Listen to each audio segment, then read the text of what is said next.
वाहिगुरु जी का खालसा, वाहिगुरु जी की फतेह। संगत जी, आनंद साहब की पहली 5 पौड़ियों की बात आज हम छठी पौड़ी को गुरु साहब की कृपा से समझने जा रहे हैं, जो है प्रेम की पौड़ी, जो है लिव की पौड़ी, जिसमें उस तन की बात है जो प्रभु प्रेम के बिना मरता जा रहा है, जिसमें उस शरीर की बात है जो प्रेम के बिना दर दर भटक रहा है। तो आइए आनंद साहब की इस पौड़ी को समझते हैं, जिसकी पहली पंक्ति में गुरु साहब फरमाते हैं कि साची लिवै बिन देह निमाणी। साची भाव सच्ची, लिवै भाव सच्ची लगन। लिव का भाव प्रेम भी है, अकाल पुरख से प्रेम। देह भाव शरीर, निमानी भाव बिना मान सम्मान के, जिसे कोई मान न देता हो, जिसे कोई पूछता न हो। संगत जी, इस पंक्ति के अर्थ करने से पहले एक बहुत ही कॉमन सा सवाल जो मजाक में भी लोग कर जाते हैं उसे जानते हैं। जैसे कुछ लोग कहते हैं कि जो धार्मिक लोग होते हैं वह बहुत सुस्त होते हैं, वह बहुत आलसी होते हैं, वह काम नहीं करते। तो सवाल है कि क्या परमात्मा से जुड़कर मन आलसी बन जाता है? क्या ईश्वर का प्रेम काम नहीं करने देता? तो इसका जवाब सवाल के अंदर ही है। संगत जी, आलसी वह नहीं जो रब से जुड़ा, आलसी तो वह है जो रब से जुदा है। आलसी वह नहीं जो सुबह उठकर अपने समय को, अपने जीवन को सफल करता है। आलसी तो वह है जो सुबह उठकर रब का नाम नहीं लेता, जो समय और जीवन दोनों को बर्बाद करता जा रहा है। संगत जी, जो नाम जपते हैं, जो शब्द से जुड़े हैं, जो रब के साथ केवल शब्दों द्वारा ही नहीं बल्कि कर्मों द्वारा भी जुड़े हैं, वह तो जागे हुए हैं। वह तो इतना जागे हैं, इतने चुस्त हैं कि कोई भी विकार उन्हें छू भी नहीं सकता। वह तो मालिक के प्रेम में इतने लगन से लगे हैं कि सपने में भी कोई बुरा काम नहीं करते। वह तो सदैव सत्य से जुड़े रहते हैं, जैसे कि गुरु साहब इस पंक्ति में फरमाते हैं कि आलस में वह है जिसमें प्रभु की सच्ची लगन नहीं। निमानी देह भाव बिना मान की शरीर तो वह है जिसकी प्रीत, जिसका प्रेम अकाल पुरख से नहीं। संगत जी, गुरु साहब बहुत साफ साफ फरमा रहे हैं कि निमाना, बेआसरा, द्वार द्वार भटकने वाला वह मन है जिसने अपने भीतर के रब को नहीं जाना। जिस इंसान में रब की प्रीत नहीं, जिसमें सच्ची लगन नहीं, वह तो निमाना है, वह तो बेचारा है। इसको थोड़ा और अच्छे से समझने के लिए संगत जी, इस पौड़ी की अगली पंक्ति को भी साथ में समझते हैं, जिसमें गुरु साहब फरमाते हैं कि देह निमाणी लेवे बाजों, क्या करे बेचारियां। देह भाव शरीर, लेवे बाजों भाव प्रीत के बिना, बेचारियां भाव बेचारी। संगत जी, जब हम किसी गरीब को देखते हैं जो सड़क पर भीख मांग रहा हो, जो रोड पर सोने को मजबूर हो, जो द्वार द्वार भटकता हो, जो गरीब हो, तो हम उसे बेचारा कहते हैं, निमाना कहते हैं, बेसहारा कहते हैं। उन पर हम तरस करते हैं और अरदास करते हैं कि मालिक इन पर तरस करे। तो जैसे हम उन निमानों बेचारों लोगों पर तरस करते हैं, ऐसे ही गुरु साहब उन पर बहुत तरस कर रहे हैं, उन्हें बेचारे कह रहे हैं, निमाने कह रहे हैं, जिनके पास चाहे सब कुछ है पर मन में प्रेम नहीं, मन में गुण नहीं, मन में शब्द नहीं, अकाल पुरख का प्रेम नहीं, जिसने हमें जीवन दिया, जीने को सब साधन दिए। जो प्राणी उस दातार को ही भूल जाता है, जो उस निरंकार से प्रेम नहीं करता, वही सबसे बड़ा बेचारा है। गुरु साहब उस पर गुस्सा नहीं हो रहे कि तुम क्यों उसको भूल गए जिसने हमें सब कुछ दिया, बल्कि गुरु साहब तो उस पर तरस कर रहे हैं कि बेचारा कैसे मारा मारा फिर रहा है, कैसे अंदर से जल रहा है, सब होते हुए भी नहीं माना है, सब मिला हुआ है फिर भी कोई ना कोई मांग रहती है, सब कुछ है फिर भी अंदर का आनंद नहीं, अंदर सुख नहीं। तो जिस इंसान में गुरु साहब फरमाते हैं कि लगन नहीं है, लिव नहीं है, अकाल पुरख का प्रेम नहीं है, उसी के बारे में गुरु साहब इस पंक्ति में फरमाते हैं कि जिसके अंदर लगन नहीं वह तन निमाना है, वह बेजान है, वह मरा हुआ है। देह निमानी लिवे बाजो, ये देह तन प्रभु चरणों की प्रीत के बिना क्या करे बेचारी। भाव वह ने आसरा हुआ तन, बेचारी देह क्या कर सकती है। भाव ये शरीर लगन के बिना, प्रभु प्रेम के बिना कुछ नहीं कर सकता, कुछ करता भी है तो वह उसके लिए उपयोगी नहीं होता तो संगत जी जो मन केवल इतनी सी बात समझ जाए कि मालिक के प्रेम के बिना वह तन जो भी कर रहा है सब व्यर्थ जा रहा है। इस तन से मेहनत तो बहुत करता है और बहुत कुछ हासिल भी कर लेता है, पर सब कुछ हासिल करके भी बहुत अकेला है।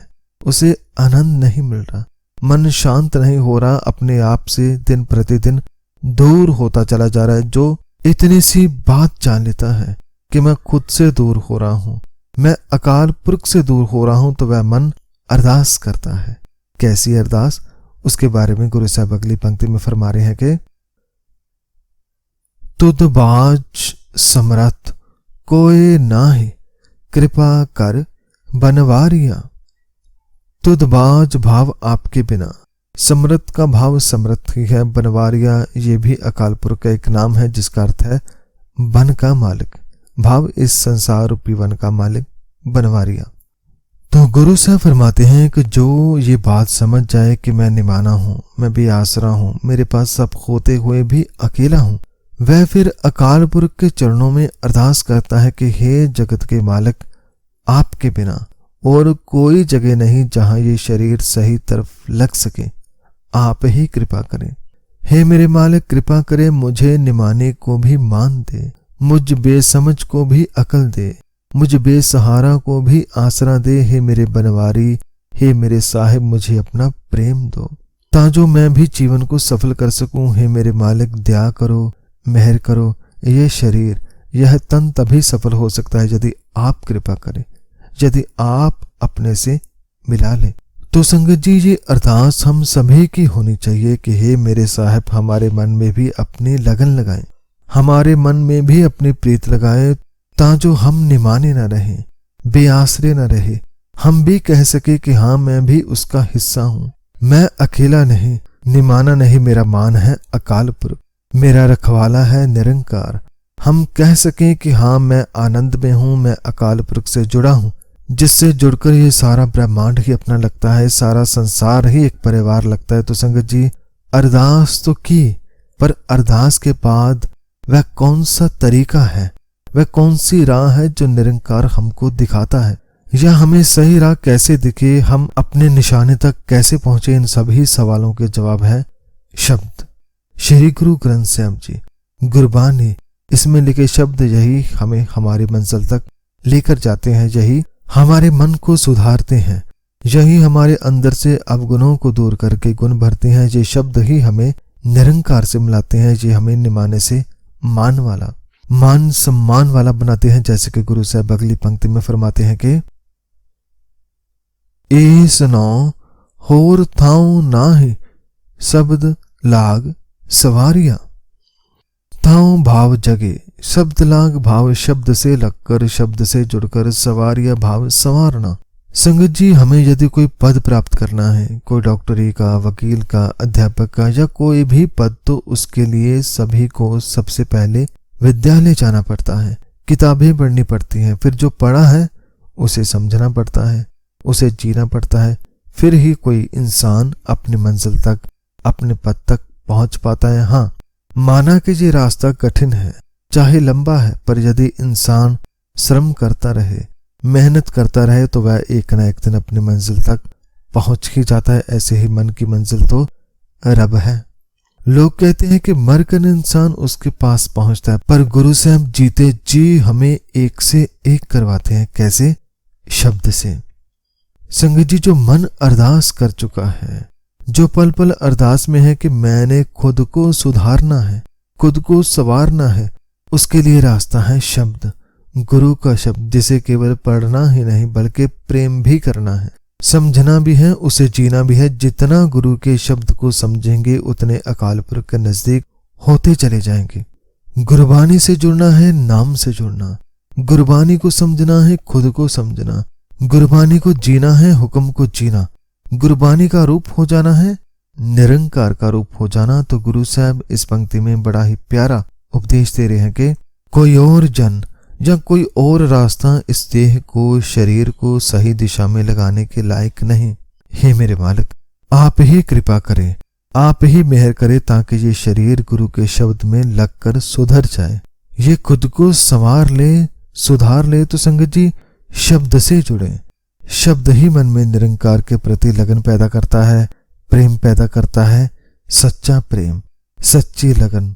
जितने अधिक हम शब्द में लगन लगाएंगे उतने अधिक अकाल पुरख के नजदीक हो पाएंगे। जैसे कि इस पौड़ी के अंत में एक बार फिर गुरु साहब फरमाते हैं कि